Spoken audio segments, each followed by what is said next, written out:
Good morning, everyone, and welcome to this week's edition of Bond Vigilantes TV. This morning, I wanted to briefly summarize what happened in the results of the Italian election yesterday.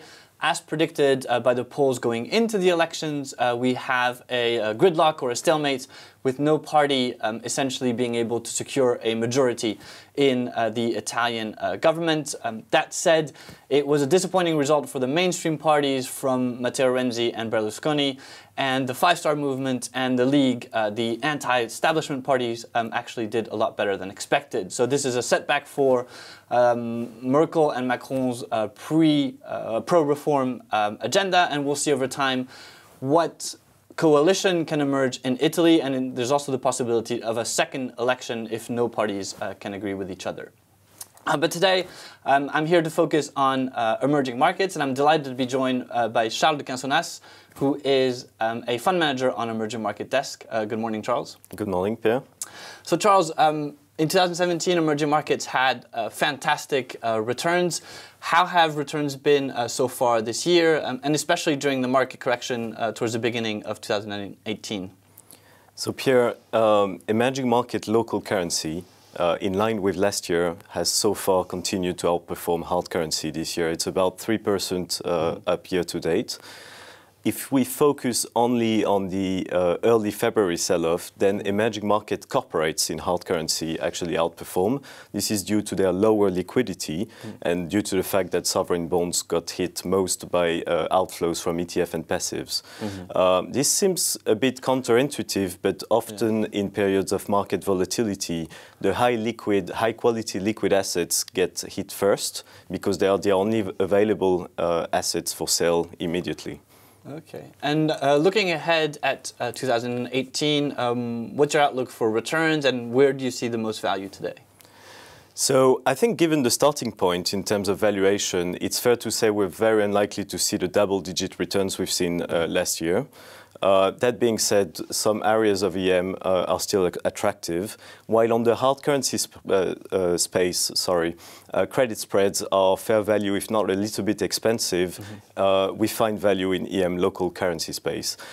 This is due to A, high elevated real yields, B, a majority of EM currencies are still undervalued, like the Russian ruble or the Indonesian rupiah. And C, we favor countries which are basically not participating in the global hiking cycle. So either cutting, like Russia, or coming to an end of the cutting cycle, like Brazil. Okay, where the yields should continue to come down, potentially. Absolutely.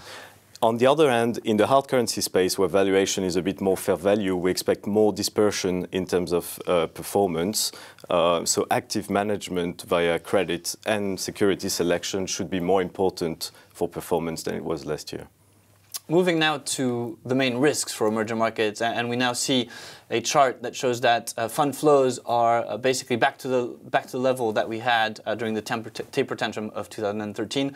Do you see this as a main risk? What are the main risks for you today for emerging markets? Yeah, true. So one of the main risks is that US inflation picks up and market expectation for rate hikes in the US increase.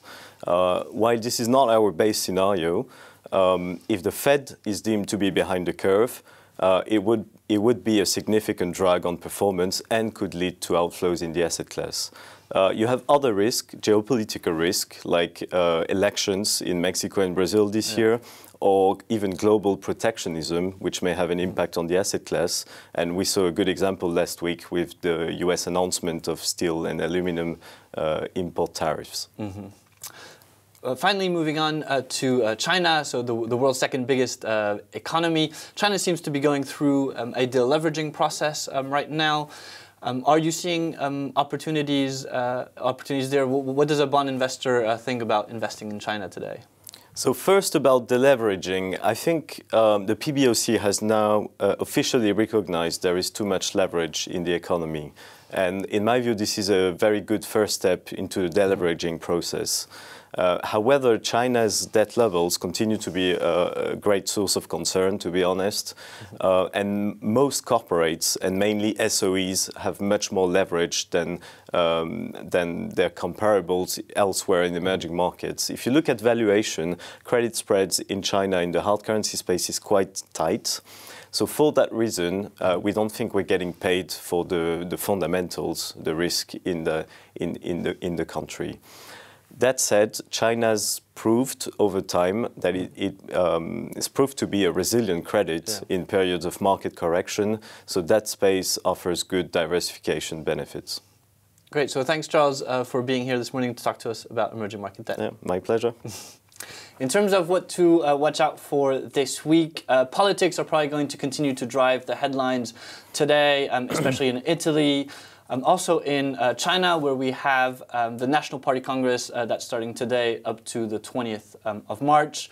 And then towards the end of the week, it will be all about central banks with the ECB meeting as well as of the Bank of Japan meeting. And on Friday, we will end the week with the US non-farm payrolls, one of the most important nowadays economic data points for investors. This is the data point that last month had triggered the mini correction that we had seen in February. So thanks to all for watching and tune in soon. Bye.